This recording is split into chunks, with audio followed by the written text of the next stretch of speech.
Welcome to the Parley, a conference between opposing sides in a dispute. The premier debate arena. Here is how things work.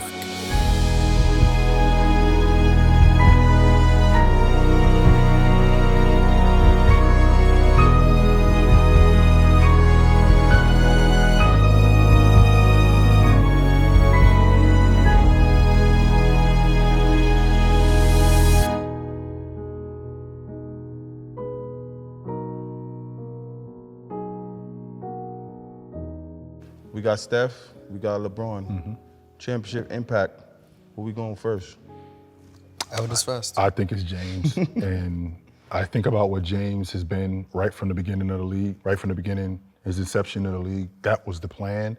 I don't think that anybody thought any less with him coming into the league, the unit that was built around him, and the fact that every year that he was in the NBA championship, that was the plan, even though that is always the plan. But with him, it was more, every year he's in the league, how many championships can he win? How many championships can he get to? How many championships can he win? And the fact that how versatile he was and what it did, and him getting to the NBA championship, I think that was a bigger deal than most people. When you look at how good he was as a player and how he improved, it was just a matter of time before they were gonna get there. And once he got to that point where he was James, the league was very much put on notice, which would explain why teams did what they did to build around beating him and beating his teams. That's why they did everything that they did in terms of getting crews together to beat him, because when he got to where he got to, it was just really no stopping him. I think you bringing up the expectation and stuff is cool, but I think that goes to show that teams, LeBron came in, it was how can we build a unit around LeBron to win a championship. That wasn't the same thing for Steph. Steph was meant to be a piece of a machine. You had Monte Ellis there. Then they've soon realized that, okay, maybe we can go with Steph. Then you bring in Clay, you bring in a Draymond who's coming off the bench. The goal wasn't to become a dynasty. It was Steph's impact on the game that really put Golden State on the map and made that possible. With LeBron, you was meant to be that from day one. And the Cavs knew that, the whole league knew that. You was building that championship unit. So for Steph to have just as much championships as LeBron when he didn't come in with that expectation, I think goes to show his impact on the highest stage. We bring up like LeBron making it to the finals with these teams that are inferior, but there's a reason why every time he does that with an inferior team, they get swept, because it's great to carry a bad team. But when we're talking about winning at the highest level, it's about how you can elevate the good players around you, and I think Steph does that at a level no one else has seen. You're going to bring up KD joining the Warriors to try and beat LeBron, which is all fine and dandy, but we've seen LeBron in certain situations how he doesn't really get the most out of his superstar teammates. Steph being able to do that is what makes championships win at the highest level. You look at Kobe and Shaq, if they took away from each other, they wouldn't win as much. With LeBron and D-Wade, the reason they didn't win in 2011 is because they didn't coexist in the way that was beneficial. So D-Wade had to take a step back to cater to LeBron. No one really takes a step back to cater to Steph Curry, and that's why you win as many championships as you do in a shorter time for a period as well for Steph. So Wouldn't that be the same case when you're talking about Steph Curry in terms of him these guys taking a step back or being lesser than? Wouldn't that be the same case in terms of the system? Because if you look at what the Golden State Warriors did, I mean, Steph was turned into a traditional point guard initially from Mark Jackson. And then from there, when Steve Kerr showed up, okay, the system became different. It was a lot of ball movement, a lot of action, and Steph Curry was more part of the cog as opposed to James when you're talking about impact on the game, when you're talking about impact on championships. They built that unit around James's skill set. They didn't build that unit around Steph Curry's skill set. They built it around the whole entire unit. Steph Curry, Klay Thompson. Now Draymond Green comes in with his ability to not only score, but his ability to defend, his ability to distribute. James, on the other hand, he's so versatile that now we can put other pieces around him and we don't have to worry as much about those things. So when you got a guy like Dwayne Wade who's taking a step back, who is an inferior player, he's taking a step back, it does help them because they ended up winning. Same thing with Kobe Bryant. He took a step back. That helped the Lakers win the NBA championship. He can't just keep bumping heads with Shaq because ultimately they're going to lose. When you have a championship level unit, eventually somebody has to take a step back. And I think that's what happened with the Golden State Warriors. As good as they were, we had to have a guy, and Steph Curry was that guy, just like James was. I think that system point helps my argument more than it helps yours. I think when we talk about championship teams, a system is what you need. It's very rare you have that one guy who everything centers around him and you win that way, and it's not really a system, it's more so what can this guy do for us. We just seen Luka and the Dallas Mavericks go to the finals and end up losing to a system.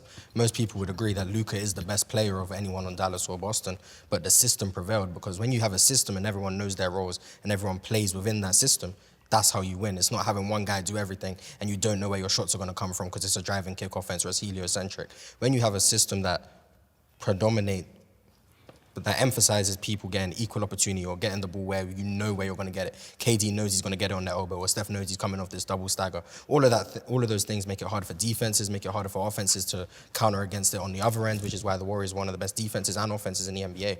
The system is what makes you win. Kobe and Shaq in the triangle. It's not just put Kobe and Shaq together and win.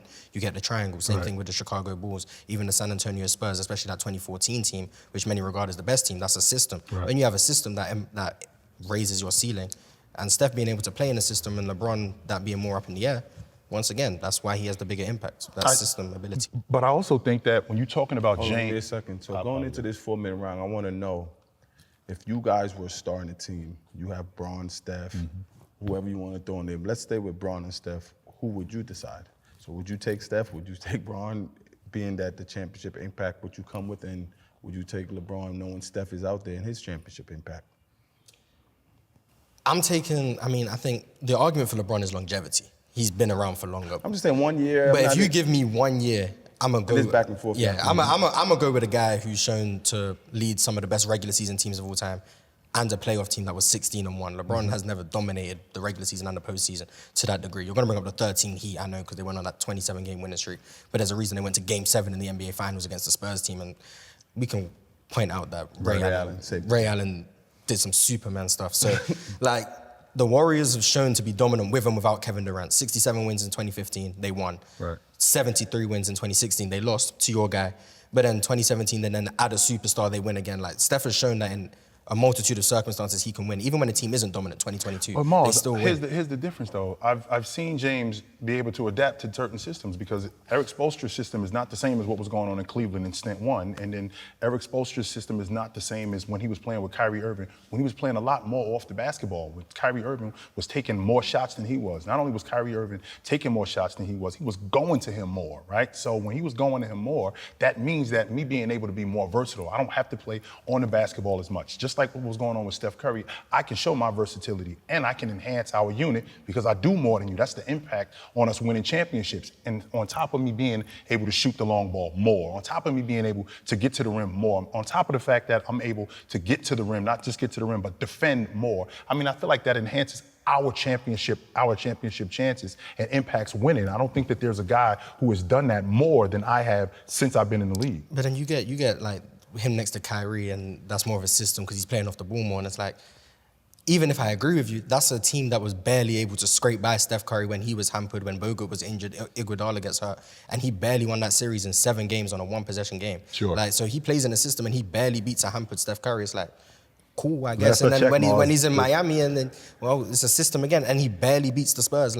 When Steph's in a system and everything's clicking, he sweeps the playoffs, 16-1. Or he destroys the regular season, 73-9. When LeBron's part of the system, it's okay, you might win, but it's going to be a nail biter. We're going down to Game 7. We're going to go down. We need Ray Allen to save us, or we need a big shot from Kyrie, or we need some luck and fortune. They served the Oklahoma City Thunder in 5 games, 100%. Even though it was a young team. They did the same thing with the.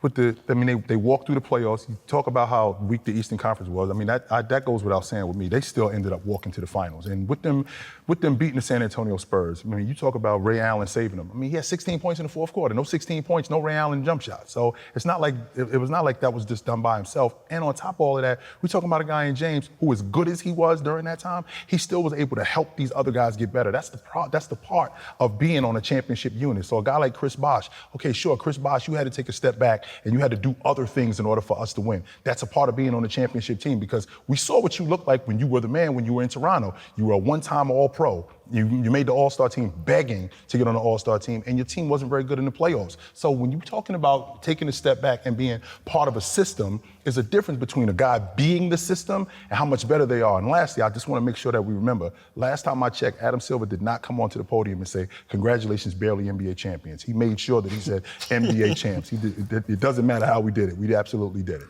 And they've done it the same amount of times, 4-4. Yes, sir. One's played in 15 years and one's going into year 612. So, I mean, give me the one who got just as many in less years. That's what I'm going to go with every time. So, I'm taking Steph, and I don't think you're going to change my mind on that. Yeah, I got to go with James, just off the strength of how versatile he was and what he did for the game and how good he was at that point, man, and how much he affected what other teams did. So I think that's a pretty big deal when you're talking about a guy that's that good. And we good. The Parley, powered by passion. Like, subscribe, share.